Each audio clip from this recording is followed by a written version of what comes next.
Welcome to Loose Lips. All the things you wanted to say but didn't know how to say it. Today's topic is the debt ceiling. With all the talk of a debt ceiling looming in the background, you have to wonder what the people actually do when we vote them into Congress. At the moment, it is a lot of finger pointing and many are acting like children that don't behave. Yes, there is a lot of debt and it needs to be addressed.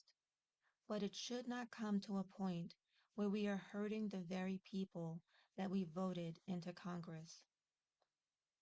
I was reading an article that getting the nation's debt down has been going on for years. In fact, the last time debt ceiling talks became so controversial, stocks went tumbling, which affected our economy. We now have a situation where Republicans and Democrats are fighting, and neither side seems willing to sacrifice or even come to the table with level heads. The problem with not coming to the table in a reasonable manner is that Congress does not get hurt by these actions if the government does go into a shutdown. The average American is the person that gets hurt. Sure, you can say that Congress can live off whatever savings they have in their banks due to taking advantage of Congress benefits. But that is another story. The average American does not have enough money in the bank to wait for Congress to do its job and take this seriously. It is absolutely right and just for Congress not to have health care benefits or even a salary until this is taken care of. This does not reflect badly on the American people.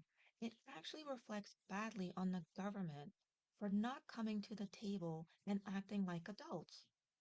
It looks bad for democracy in general, and Congress should not be allowed to take vacation or any time off until this is taken care of, regardless of vacations planned, holidays, etc. It is a well-known fact that out of 365 days a year, Congress only works about 3 months out of that time. They earn their salary and our votes. If the debt ceiling is not addressed, you will have our servicemen sitting around not getting paid, yet still expected to defend our country. They won't like it, and it does nothing for morale. So why should our own servicemen be willing to serve while Congress gets days off until they can figure things out? The nation's debt is always going to be an issue. After all, inflation and prices rise. You are paying for what the average American already knows. Our salaries don't always increase with the price of goods, yet we still go to work every day. Every single government shutdown that has happened in modern history has been at the hands of Republicans. If you don't believe me, look it up. Every president that has gone into power has had to deal with the previous administration's debt. Funny how, when Obama was president, he actually got the debt down to $600 billion. And when Trump came in only his first year, tripled the darn debt to $1.5 trillion. Debt is not something that is going to go away overnight. It is something that has to be addressed in every administration. I find it humiliating that Republicans are taking the stand they are now, yet when Trump was in office, they granted him any and everything he desired. Yet now, when we have this looming debt, they want to make cuts. Why didn't you ask for these cuts when Trump was in office? Why did you not address this debt when your buddy Trump was funding your causes and your buddies, enabling them to fill their pockets? It was not an issue then, but now that the past has come back to bite us, you want to hit those most vulnerable, the people who rely on Social Security, the people who are on Medicaid and SNAP benefits. Let's address the people who received a pass to forgive their PPL loans which were given to them during the pandemic. Where is the same consideration to the people who have not had their student loans forgiven?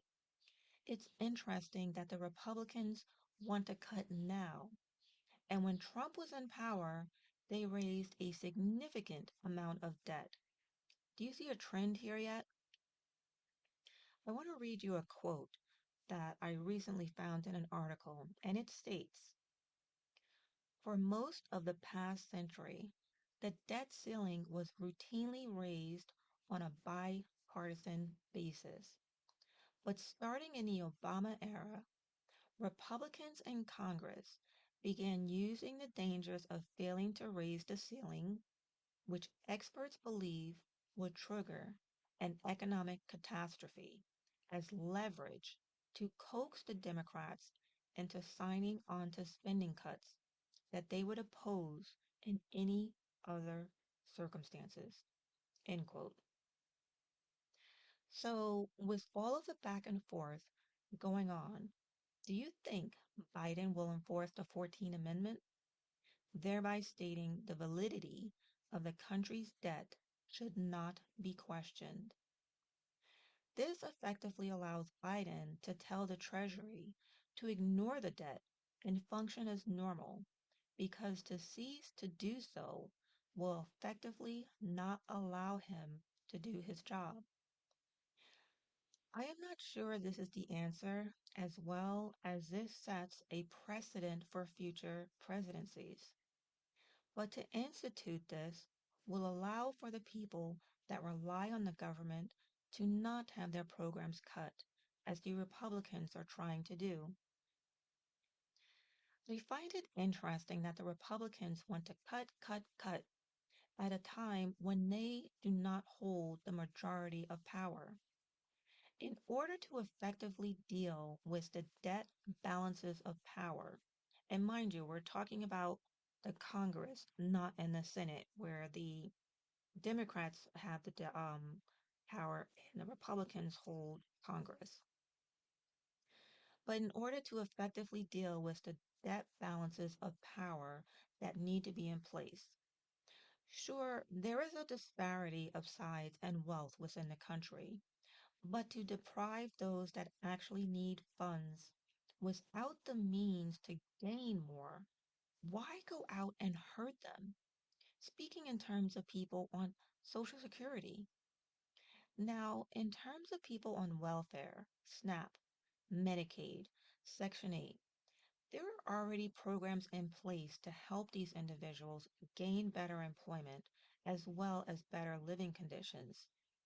Why not place time limits on them to finish schools as well as get off of Section 8? Continue to aid them with childcare and SNAP. Make a time limit for welfare, Section 8, and Medicaid, such as we do for unemployment. I don't know, maybe 2 years so that they can get an associate's degree. There is no reason why there are generations of people on Section 8. These are some of the quotes that are coming out of this whole debt ceiling fiasco that people are commenting on. The first quote states, the fight is being waged solely by the Republican Party. The Democrats did not pick this fight. When Trump occupied the White House, Republicans voted to increase the debt limit 3 times without incident. Over the last quarter century, it has been raised over a dozen times. And this is the second quote. If Republicans were serious about controlling the national debt, they'd be willing to consider tax increases, including repeal of the giant Trump tax cut that went mostly to big corporations and the very rich. But the national debt isn't on their minds. End quote. In terms of the top 10% earners in the country, have them pay more taxes and erase all of the loopholes where multi-billionaires are paying less in taxes than low and middle income earners. There is something wrong with our tax code if this is happening. Stop giving so many tax credits to corporations.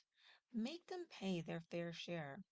After all, if they are getting tax credits and it is not going to their employees, you again have an imbalance of distribution of funds. If you want to have and stop people from utilizing government programs, create conditions where people are earning a fair wage, where they can support themselves without having two or three jobs. Everyone wants to make a profit, not just the top earners. It is necessary to put away our personal grievances and do what the constituents have voted you to do. Why hold the American people hostage, the ones that you will be hurting the most? Stop having the me attitude and do what is best for the country, not your friends, or what you can see will line your very own pockets. Know that your actions and votes will affect everyone and stop trying to place blame on everyone other than yourselves. Former President Trump is urging the Republicans to go into a default until the Democrats bend to their demands. Funny how someone who has filed bankruptcy numerous amount of times sees this as a solution for our nation's debt. Please remember that when Trump was in office, he passed the debt ceiling numerous times with the Republicans' help because it lines his pockets and corporation pockets as well as the wealthy. Well, the majority, and I will repeat, the majority of Americans are not wealthy. These are not games to be played. You are literally deciding citizens' lives here. It is sickening to see that we are so divided on this issue, not for the benefit of the American people, but for our own selfish desires. Why is it such an issue now when it wasn't an issue when your former buddy Trump was in office? It is obvious that the people that were voted into Congress do not even care about the constituents that voted them in, but only care about themselves. It is time to either do your job or you will be voted out. That's it for today. Thank you so much for listening to Lose Lips, and until next time.